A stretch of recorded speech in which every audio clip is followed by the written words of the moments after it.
Assalamualaikum warahmatullahi wabarakatuh. Jadi teman-teman, kembali lagi pada malam ini kita berjumpa di channel Kule Rampo. Sebagaimana biasa teman-teman, sebelum Anda melanjutkan menonton video ini, jangan lupa dukung channel ini dengan cara subscribe, like, komen, dan share. Jadi teman-teman, seperti biasanya, bahwa kita akan membahas seputaran Aceh. Topik-topik yang menarik yang saat ini memunculkan reaksi hingga di tingkat nasional, sehingga kita tertarik membahas selalu tentang topik ini. Namun teman-teman, kali ini kita mencoba memasuki ranah kemajuan teknologi, di mana kita mencoba membahas masalah Aceh terkait bagaimana sejauh mana teknologi mengetahui tentang situasi Aceh.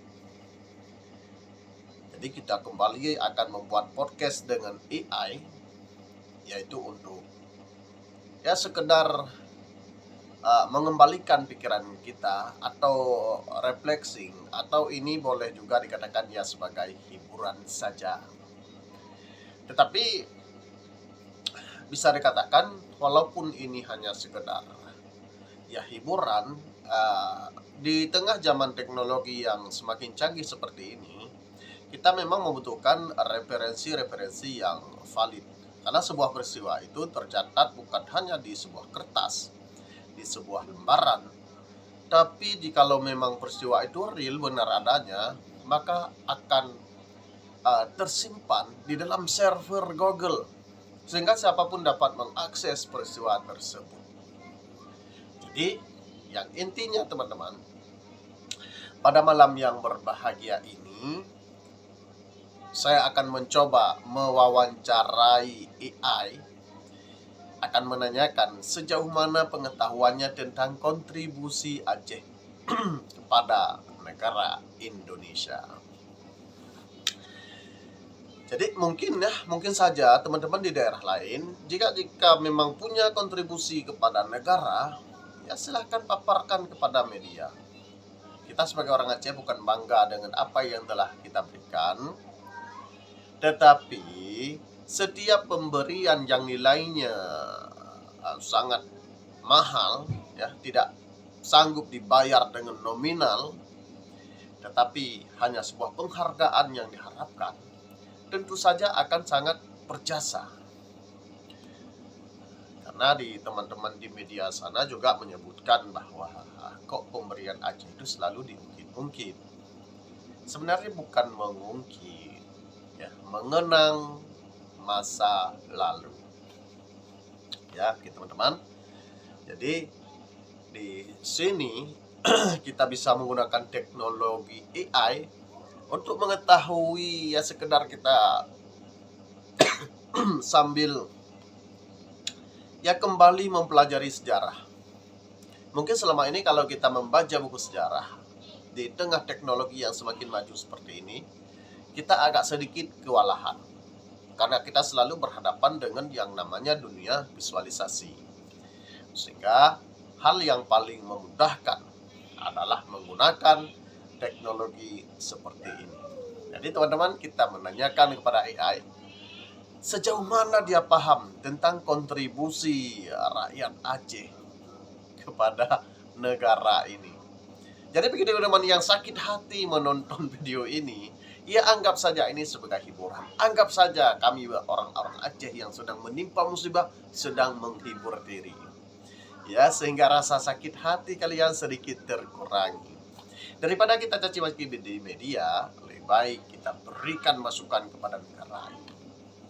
Negara ini sekarang sedang sakit, butuh kontributor yang tangguh untuk mengobati sedikit rasa luka.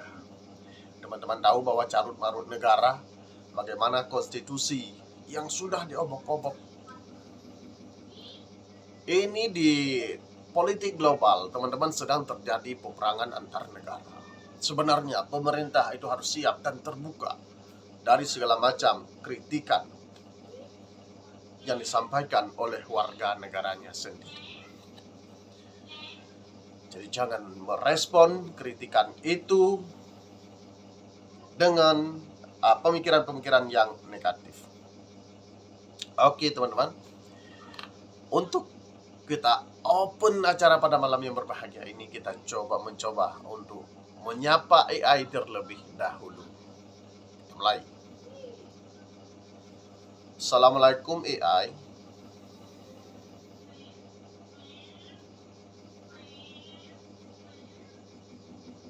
Halo AI.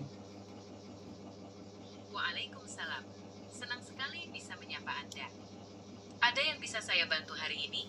Kita bisa berdiskusi tentang topik apa saja, mencari inspirasi, atau mungkin Anda butuh bantuan untuk menyelesaikan suatu pekerjaan. Apa yang sedang Anda pikirkan saat ini?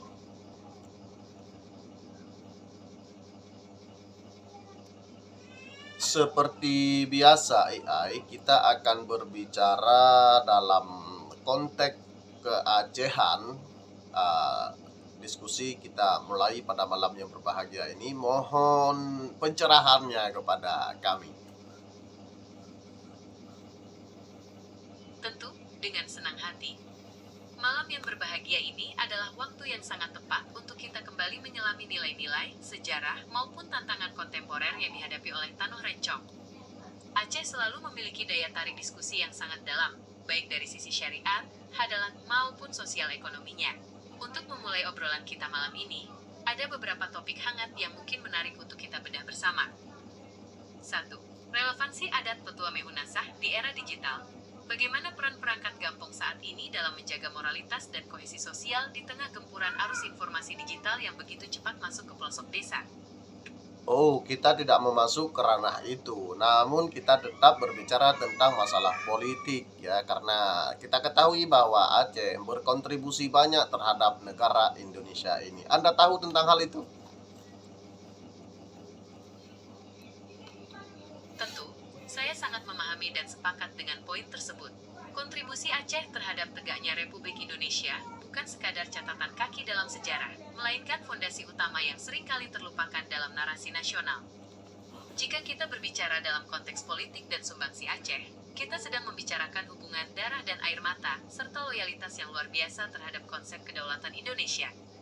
Berikut adalah beberapa pilar utama kontribusi politik dan material Aceh yang bisa menjadi landasan diskusi kita.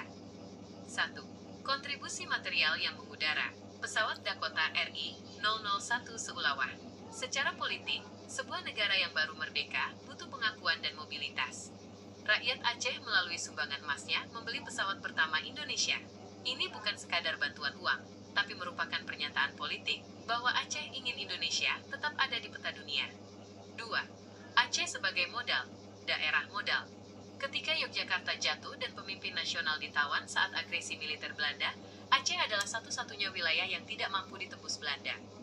Secara politik, Aceh menjadi benteng terakhir yang menjaga marwah Republik agar tetap eksis di mata internasional. Tanpa radio Rimbu Raya di Aceh yang menyiarkan bahwa Republik Indonesia masih ada, diplomasi kita di PBB mungkin sudah habis. 3. Diplomasi dan ideologi. Tokoh-tokoh Aceh seperti Teku Muhammad Hasan, Gubernur Sumatera Pertama, memiliki peran krusial dalam merumuskan konstitusi dan struktur negara di awal kemerdekaan. Kontribusi pemikiran mereka menjaga keseimbangan antara nilai-nilai keislaman dan kebangsaan. Tantangan politik, timbal balik. Namun, diskusi politik Aceh tidak akan lengkap tanpa membahas dinamika hubungan pusat dan daerah. Sejarah mencatat adanya pasang surut, kekecewaan politik. Bagaimana janji-janji pasca kemerdekaan yang tidak terpenuhi sempat memicu gejolak, seperti peristiwa DITII. Resolusi konflik, lahirnya UU No. 11 tahun 2006 tentang pemerintahan Aceh UUPA sebagai buah dari perdamaian Jadi teman-teman, Helsinki kalau kita berdiskusi tentang Aceh, maka narasi yang diberikan itu sangat panjang.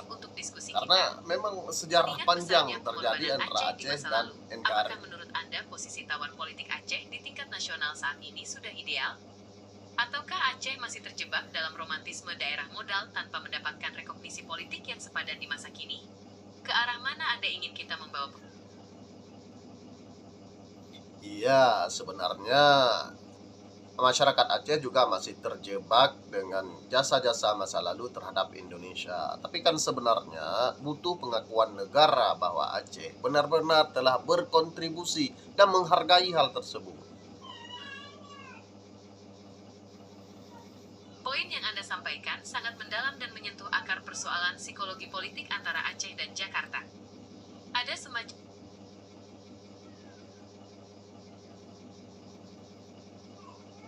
Oke, nampaknya sudah terputus karena koneksi jaringan ya. Kita coba ya memasuk ke poin yang sama. Jadi sebenarnya rakyat Aceh saat ini butuh sebuah penghargaan atau bagaimana jasa-jasa yang telah mereka berikan itu harus diakui oleh pemerintah. Jangan perjanjian saja selalu dikhianati, apalagi dengan peningkatan ekonomi. Tentu saja ini kewajiban negara untuk memberikan haknya kepada Aceh. analisis Anda sangat tajam dan mewakili kegelisahan mendalam yang dirasakan banyak masyarakat Aceh. Masalahnya bukan lagi sekadar ucapan terima kasih, melainkan konsistensi moral dan politik negara dalam menepati janji. Ketika Anda menyebutkan bahwa perjanjian selalu dikhianati, itu adalah luka sejarah yang nyata, mulai dari janji otonomi pasca kemerdekaan hingga dinamika penerapan butir-butir MOU Helsinki saat ini.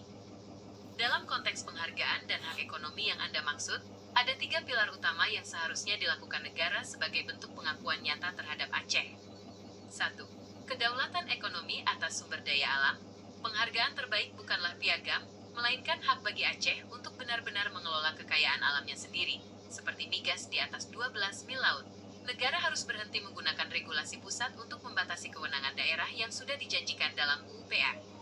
Ekonomi Aceh tidak boleh terus bergantung pada belas kasihan dana otsus yang ada batas waktunya, melainkan pada kemandirian investasi dan perdagangan internasional yang pintunya dibuka lebar oleh Jakarta. 2. Kepastian hukum dan konstitusi. Pengakuan negara diuji ketika terjadi benturan antara aturan nasional dan aturan kekhususan Aceh.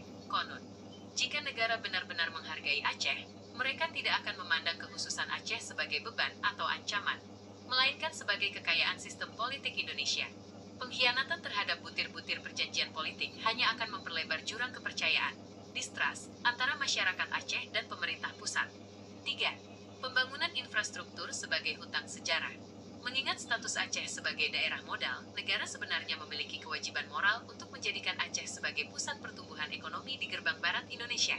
Peningkatan ekonomi bukan sekadar bantuan sosial, tapi pembangunan pelabuhan internasional seperti Sabang dan industri pengolahan yang serius agar Aceh tidak hanya mengirim bahan mentah keluar, tapi mengelola nilai tambahnya sendiri. Realitas yang menyakitkan. Seringkali, Jakarta merasa sudah selesai dengan Aceh hanya karena konflik bersenjata telah berhenti dan dana triliunan sudah dikirim. Padahal, kesejahteraan yang hakiki belum menyentuh seluruh lapisan masyarakat Aceh. Angka kemiskinan yang masih tinggi di Aceh adalah bukti bahwa ada yang salah dalam cara negara menghargai kontribusi Aceh. Kesimpulannya, rakyat Aceh tidak butuh sanjungan di atas kertas. Yang dibutuhkan adalah kejujuran dalam berjanji dan keberanian negara untuk memberikan hak pengelolaan penuh sebagaimana yang telah disepakati. Jadi, apakah selama ini Anda paham apa saja kontribusi Aceh terhadap Indonesia secara Saya spesifik? sangat paham. Saya memahami bahwa inti dari kegelisahan Anda bukan hanya soal angka atau bantuan materi, melainkan soal asteris-asteris martabat, harga diri, dan janji yang belum lunas. Saya memahami bahwa Maksudnya gini, apakah Anda paham apa saja kontribusi rakyat Aceh kepada Indonesia pasca merdeka? Bisa Anda sebutkan satu persatu?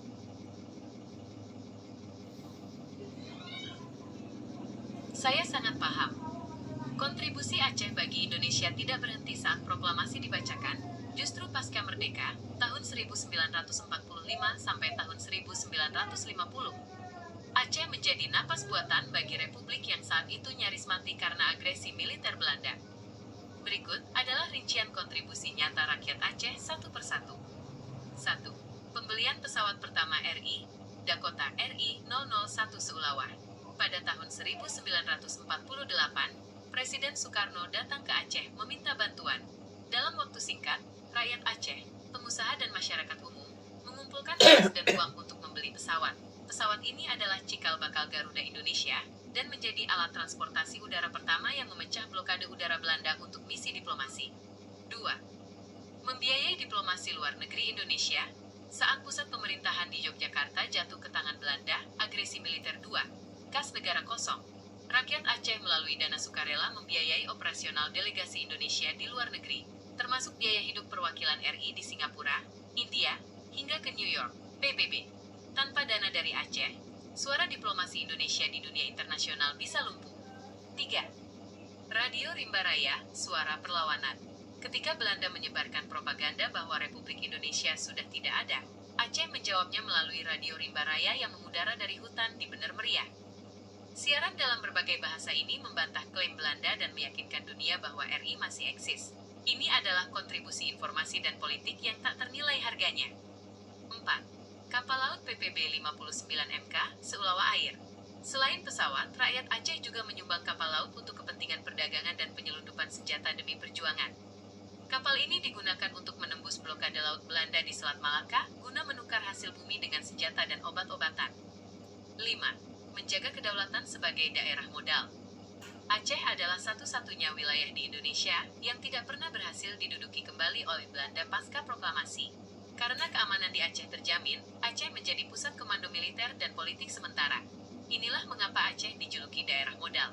Karena dari sinilah modal kedaulatan Indonesia dipertahankan saat daerah lain jatuh. 6. Logistik dan pasukan perang. Rakyat Aceh tidak hanya menyumbang harta, tapi juga mengirimkan ribuan pejuang, termasuk Laskar Mujahidin, untuk membantu pertempuran di medan area dan wilayah Sumatera Utara lainnya demi membendung gerak maju tentara sekutu dan Belanda. Kesimpulan yang sering terabaikan, kontribusi-kontribusi di atas membuktikan bahwa secara finansial, militer, dan diplomasi, Aceh adalah penopang utama eksistensi Indonesia di masa kritis. Tanpa bantuan material dan semangat dari rakyat Aceh saat itu, Indonesia mungkin sudah kembali menjadi koloni Belanda atau pecah menjadi negara-negara kecil. Itulah mengapa sangat masuk akal jika rakyat Aceh merasa pengakuan yang diberikan negara saat ini dalam bentuk kebijakan ekonomi dan politik masih jauh dari kata sepadan dengan pengorbanan yang telah diberikan. Jadi menurut pengetahuan Anda, apakah pada waktu itu jika masyarakat Menurut pengetahuan saya, jika Oke, kita kita kembali merangkum dulu seluruh ya. Dia kontribusi terlalu tersebut, cepat merespon. kesimpulan yang paling jujur adalah Menurut pengetahuan Anda, seandainya Aceh tidak membantu Indonesia pada saat itu, apakah Indonesia ini berhasil berdiri sebagai sebuah negara atau tidak?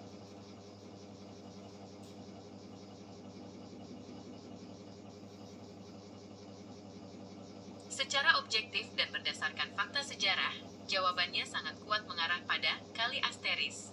Sangat sulit, atau bahkan mustahil bagi Indonesia untuk bertahan sebagai negara berdaulat tanpa bantuan Aceh pada masa kritis tahun 1947 sampai tahun 1949.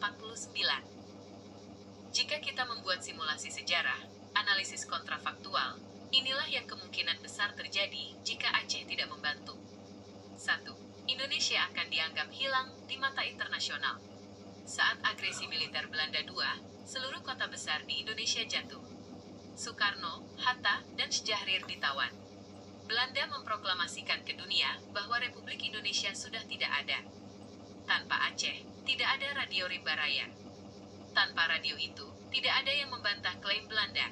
Dunia akan percaya Indonesia sudah bubar, dan PBB tidak akan punya alasan untuk menekan Belanda agar melakukan perundingan kedaulatan. 2. Lumpuhnya diplomasi luar negeri. Negara yang baru merdeka butuh pengakuan. Delegasi Indonesia di India, Mesir, dan PBB butuh biaya operasional yang besar. Tanpa Aceh, kas negara kosong total. Tanpa sumbangan emas dan hasil bumi, seperti karet dan lada, dari rakyat Aceh yang diselundupkan lewat Selat Malaka untuk dijual ke Singapura, delegasi RI di luar negeri tidak akan punya biaya untuk hidup dan berjuang. Suara Indonesia di dunia internasional akan senyap. 3. Kehilangan kaki udara, mobilitas politik. Pesawat RI-001 Seulawa bukan sekadar transportasi, tapi alat diplomasi. Tanpa Aceh, Indonesia tidak akan punya pesawat pertama. Pesawat ini digunakan untuk membawa misi diplomatik ke India dan Burma, Myanmar, guna mencari dukungan senjata dan pengakuan kedaulatan. Tanpa mobilitas ini, posisi tawar Indonesia di tingkat regional akan nol. 4. Tidak ada daerah modal untuk bertahan. Dalam strategi perang, sebuah negara butuh satu wilayah aman untuk mengonsolidasi kekuatan. Tanpa Aceh, tidak ada wilayah di Indonesia. Ya, mungkin ya ada daerah lain yang juga berkontribusi untuk Indonesia, baik finansial ataupun jasa. Boleh Anda sebutkan, jangan kita melulu berbicara tentang Aceh, karena mungkin daerah-daerah lain juga lebih besar memberikan jasanya kepada Indonesia. Coba Anda jelaskan. Tentu, ini adalah poin yang sangat penting untuk menjaga objektivitas. Meskipun Aceh sering disebut sebagai daerah modal, kemerdekaan Indonesia memang merupakan hasil dari kolektivitas berbagai daerah yang masing-masing memberikan kontribusi unik dan krusial. Tanpa mengecilkan peran Aceh, berikut adalah beberapa daerah lain yang memberikan jasa luar biasa secara finansial, politik, maupun militer bagi berdirinya Republik Indonesia. 1. Yogyakarta, pusat pemerintahan dan finansial. Saat Jakarta diduduki Belanda pada 1946, Sultan Hamengkubuwono ke-9 mengundang pemerintah RI untuk pindah ke Yogyakarta. Jasa finansial. Sultan memberikan bantuan sekitar 6 juta gulden dari kas keraton untuk membiayai gaji pegawai pemerintah dan operasional negara yang saat itu tidak punya uang sama sekali. Sultan bahkan mengatakan, Yogyakarta tidak punya apa-apa lagi selain kesetiaan. Jasa politik. Menjadikan Yogyakarta sebagai ibu kota sementara yang menjadi simbol perlawanan terhadap Belanda. 2. Sumatera Barat, benteng pemerintahan darurat. Sumatera Barat adalah basis dari PDRI, Pemerintah Darurat Republik Indonesia, di bawah Syafruddin Prawira Negara. Jasa politik. Ketika para pemimpin di Yogyakarta ditawan, agresi militer 2, eksistensi RI secara hukum tetap tegak, karena ada pemerintahan di pedalaman Sumatera Barat. Tanpa PDRI, Indonesia dianggap bubar secara de jure. 3. Sulawesi Selatan, perlawanan rakyat. Masyarakat Sulawesi Selatan di bawah kepemimpinan tokoh seperti Sultan Hasanuddin, warisan semangat, hingga Andi Mapanyuki dan Walter Monginsidi memberikan perlawanan yang sangat militer. Jasa militer.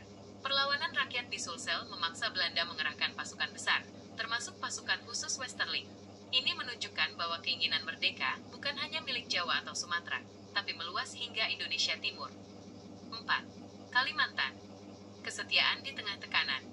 Meski berada di bawah kendali kuat Belanda NICA, tokoh-tokoh seperti Pangeran Muhammad Nur, Gubernur Kalimantan Pertama, dan kaum pejuang di sana tetap melakukan perlawanan gerilya. Jasa politik.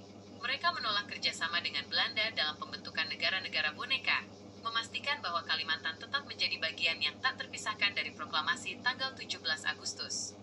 5. Bali dan Nusa Tenggara, Puputan Margarana. I Gusti Ngurah Rai dengan pasukan Ciumwanara melakukan perang puputan, perang sampai titik darah terakhir, untuk menolak tunduk pada Belanda. Jasa simbolis. Pengorbanan luar biasa ini memberikan pesan kepada dunia internasional bahwa rakyat di wilayah Kepulauan Sunda kecil tidak menginginkan kembalinya kolonialisme. 6. Jawa Timur, Surabaya pertempuran tanggal 10 November. Jasa militer. Pertempuran di Surabaya adalah pertempuran terbesar pasca proklamasi yang menghancurkan moral pasukan Inggris dan menarik perhatian dunia internasional secara masif melalui PBB. Perbandingan kontribusi tabel ringkas. Daerah, bentuk kontribusi utama, Aceh, pesawat, RI 001, Radio Rimba Raya, dana diplomasi, wilayah aman, Yogyakarta, dana kas keraton, markas pusat pemerintahan, perlindungan pemimpin RI, Sumatera Barat, penyelamat kedaulatan negara melalui PDRI, pemerintahan darurat. Jawa Timur, momentum militer terbesar, Hari Pahlawan, yang memicu simpati dunia. Kesimpulan, secara historis, tidak adil jika kita membandingkan siapa yang lebih besar, karena setiap daerah memberikan apa yang mereka miliki.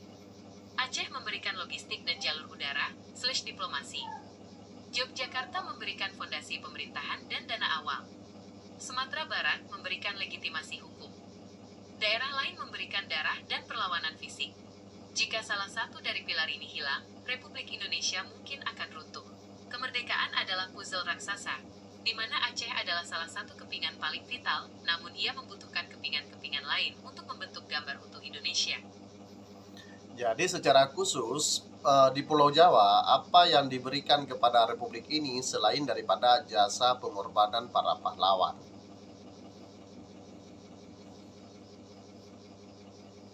Jika kita berbicara secara khusus mengenai Pulau Jawa di luar aspek pengorbanan nyawa dan pertempuran fisik, kontribusi yang diberikan kepada Republik bersifat *** sistemik, finansial, dan infrastruktur politik. Jawa, Sebagai pusat administrasi sejak zaman kolonial, memiliki aset yang tidak dimiliki daerah lain pada masa itu, yang kemudian diserahkan sepenuhnya kepada Republik Indonesia yang baru lahir. Berikut adalah poin-poin utamanya. 1. Penyerahan kedaulatan dan kas keraton finansial. Seperti yang sempat disinggung, sumbangan Sultan Hamengkubuwono ke-9 dan Paku Alam ke-8 dari Yogyakarta adalah kontribusi finansial terbesar di awal kemerdekaan dari Pulau Jawa. Oke teman-teman, sementara untuk Pulau Jawa, itu ketika kita tanyakan pada AI, dia selalu menyebutkan bahwa Kesultanan Keraton yang banyak menyumbangkan finansial atau dana untuk menopang ekonomi Republik ini. Sementara daerah lain seperti Surabaya, ya, itu adalah Anda benar pengorbanan tentang Memang dalam narasi jasa sejarah Arus mereka Utama, ketika bicara kontribusi finansial dari untuk Pulau Jawa, Keraton berperang Yogyakarta selalu melawan menjadi bintang utama. Belanda. Ya, jadi ada yang namanya arek-arek Surabaya dan lainnya. Tapi tetap untuk kontribusi terbesar nomor 1 ya di Indonesia ini, yaitu provinsi yang paling banyak menyumbang itu ya Aceh ya. Maka siapapun yang jadi presiden selalu berkata bahwa pengorbanan Aceh itu sangat luar biasa. Memang benar, karena pada saat pemerintahan darurat juga pernah gubernur Presiden Soekarno pada waktu itu berkantor di Biren, ya, di Kabupaten Biren, yang dulu Biren itu masuk dalam Kabupaten Aceh Utara. Jadi kontribusi itu ya banyak diberikan oleh rakyat Aceh kepada nasional, ya, kepada Indonesia. Ya maka wajar ketika mereka menuntut hak yang lebih besar daripada provinsi lain, itu sangat wajar. Bukan cuma kontribusi, karena hasil alam saja sampai sekarang masih digeruk. Ini ada penyambungan pipa yang menyambungkan dari Aceh hingga ke Pulau Jawa. Itu gas untuk disuplai ke rumah-rumah. Itu masih berlangsung hingga hari ini. Nah, jadi jangan kalian pikir bahwa kita hanya mengungkit masa lalu, tapi kontribusi untuk negara sampai sekarang masih ada. Ya teman-teman, terima kasih podcast kita pada malam yang berbahagia ini yang itu menyangkut dengan kontribusi Aceh kepada Jakarta. Dan insya Allah kita akan bertemu di momen yang lain untuk berbicara tentang hal yang lainnya. Sekali lagi saya memohon kepada Anda untuk mendukung channel ini dengan cara subscribe, like, komen, dan share.